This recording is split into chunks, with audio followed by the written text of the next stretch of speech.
بسم الله الرحمن الرحيم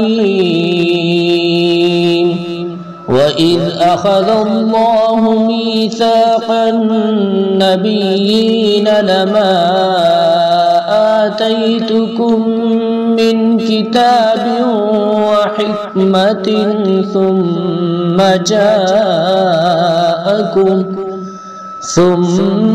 جاءكم رسول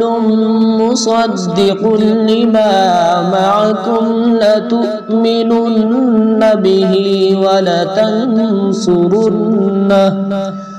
قال أأقررتم وأخذتم على ذلكم إصري قالوا أقررنا قال فاشهدوا وأنا معكم من الشاهدين فمن تولى بعد ذلك فأولئك هم الفاسقون أفغير دين الله يبغون وله أسلم من في السماوات والأرض طوعا وكرها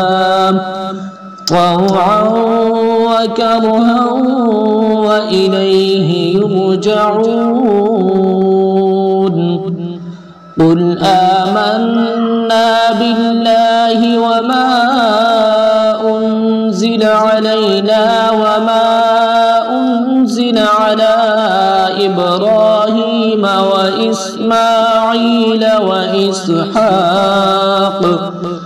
وإسماعيل وإسحاق ويعقوب والأسباط وما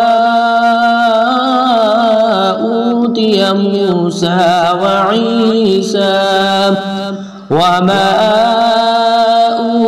موسى وعيسى والنبيون من ربهم لا نفرق بين أحد منهم ونحن له مسلمون ومن يبتغ غير الإسلام دينا فلن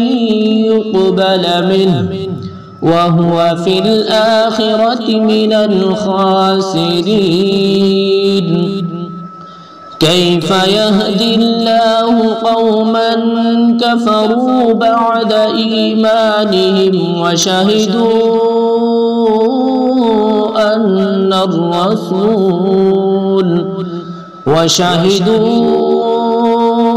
أن الرسول حق وجاءهم البينات والله لا يهدي القوم الظالمين أولئك جزاؤهم أن عليهم لعنة الله والملائكة والناس أجمعين خالدين فيها لا يخفف عنهم العذاب ولا هم ينظرون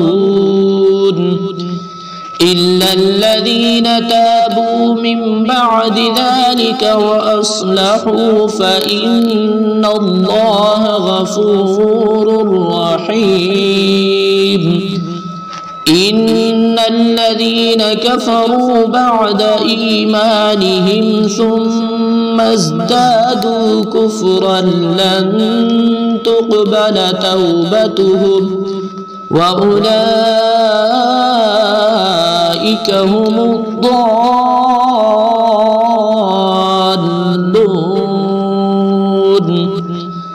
إن الذين كفروا وماتوا وهم كفار فلن يقبل من أحدهم ملء الأرض ذهبا ولو افتدى به أولئك أولئك لهم عذاب أليم وما لهم من ناصرين.